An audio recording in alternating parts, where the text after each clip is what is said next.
Chapter 14 My doctrine is, life so that thou mayest desire to live again, that is thy duty, for in any case thou wilt again.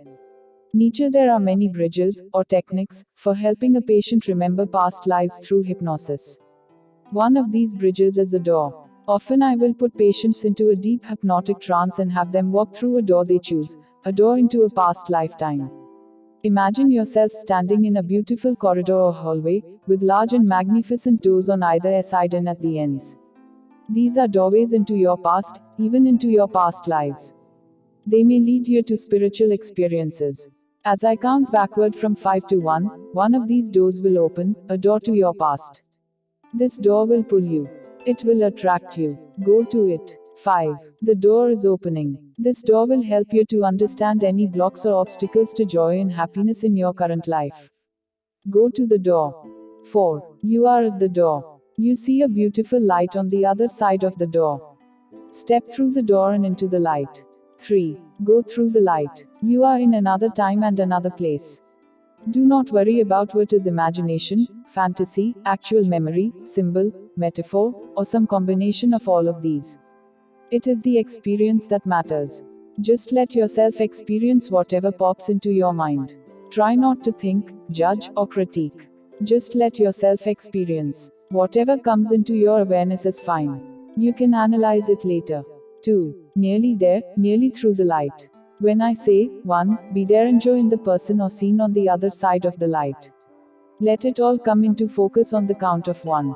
1. Be there. Look at your feet and see what kind of footwear you are wearing. Look at your clothes, your skin, your hands. Are they the same or different? Pay attention to details. The door is just one of many bridges to the past. All lead to the same place, to a past life or a spiritual experience that is important to the person's current life situation. Elevators traveling back through time, a road or pathway, or even an actual bridge through the mists of time, stepping across a creek, brook, stream, or small river to the other side, to another lifetime, a time machine, with the patient operating the control panel. These are just a few examples of the myriad pathways or bridges to the past. For Pedro, I used the doorways. When he tried to look at his feet after emerging from the light, he found himself staring instead at the large stone mask of a god. He has a long nose and large angled teeth. The mouth, lips, are strange, very large and wide. His eyes are round and set deeply and far apart. He has a very mean look. The gods can be cruel.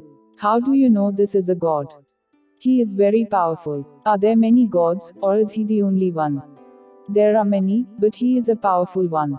He controls the rain. Without rain we could not grow food, Pedro explained simply. Are you there? Can you find yourself? I urged. I'm there. I'm a priest of some sort. I know about the heavens and the sun, moon, and stars. I help to make the calendars. Where do you do this work? In a building made of stone. It has stairs that circle around and small windows through which we see and measure. It's very complicated, but I'm good at this. They rely on me for the measurements. I know when the eclipses will occur. It sounds as if this is a very scientific civilization, I commented. Only parts of it, the astronomy and the architecture. The rest is superstitious and backward, he clarified. There are other priests and their supporters who are only interested in power. They use superstitions and fear to delude the people and maintain their power. They are supported by nobles who help to control the warriors. It's an alliance to keep power in the hands of only a few.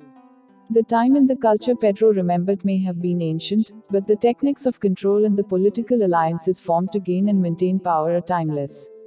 The ambitions of men never seem to change. How do they use superstitions to delude the people? They blame the gods for natural events. Then they blame the people for angering or displeasing the gods. So the people become responsible for natural events, like floods or droughts or earthquakes or volcanic eruptions. When the people are not to blame at all. And neither the gods. These are events of nature and not the actions of angry gods. But the people do not realize this. They stay ignorant and fearful because they feel responsible for these calamities. Pedro paused for a few moments, then he continued. It's a mistake to externalize our problems, our calamities, to the gods. This gives the priests and nobles too much power. We understand more about natural events than the people do. We usually know when they begin and when they end. We understand about the cycles. An eclipse is a natural event that can be calculated and predicted. It's not an act of anger or punishment by the gods. But that is what they tell the people. Pedro was speaking rapidly now, words and concepts poured from him without my prodding. The priests hold themselves out as the communicators to the gods. They tell the people they are the only intermediaries, that they know what the gods want. I know this is not true. I am one of the priests. He thought silently for a moment. Go on, I suggested. The priests have developed a cruel and elaborate system of sacrifices to appease the gods. His voice dropped to a whisper.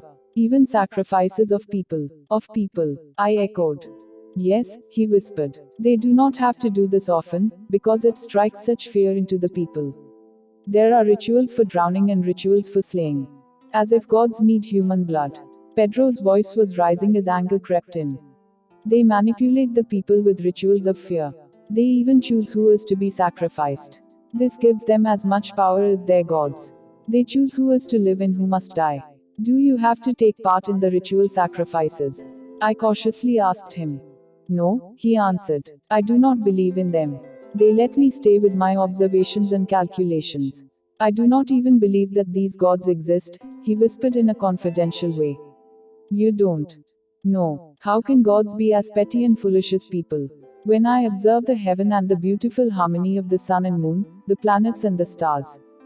How can such an intelligence, such a wisdom, be petty and foolish at the same time? It makes no sense. We give these so-called gods our own qualities. Fear, anger, jealousy, hatred, these are ours and we project them onto these gods. I believe the real God is far beyond human emotions. The real God does not need our rituals and sacrifices. This ancient incarnation of Pedro possessed great wisdom.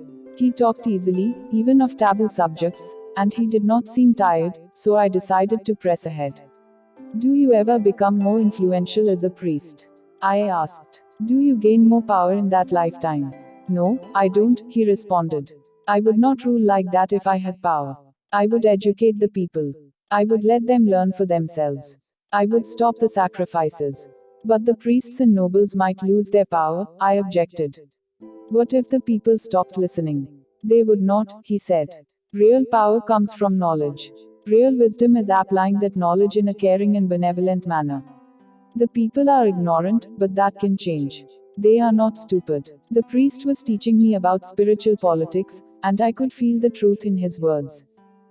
Go on, I requested, after another period of silence. There is no more, Pedro answered. I have left that body, and I am resting. This surprised me. I had not asked him to leave. We had not experienced a death scene, and there was no jarring or traumatic event that might have spontaneously dislodged him. I remembered that he had entered this lifetime in an unusual way, confronting the huge stone face of the god of rain.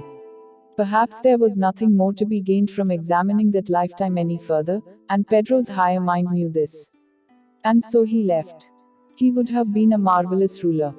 In November of 1992, Galileo was exonerated by the Church for his accursed heresy, which held that the Earth was not the nucleus of the universe but that in fact the Earth revolved around the Sun. The investigation that cleared Galileo began in 1980 and lasted for 12.5 years. The work of the Inquisition in 1633 was finally undone 359 years later. Unfortunately, closed-mindedness is often undone even more slowly. All institutions seem to be closed-minded. Individuals who never question their assumptions and belief systems are similarly closed-minded.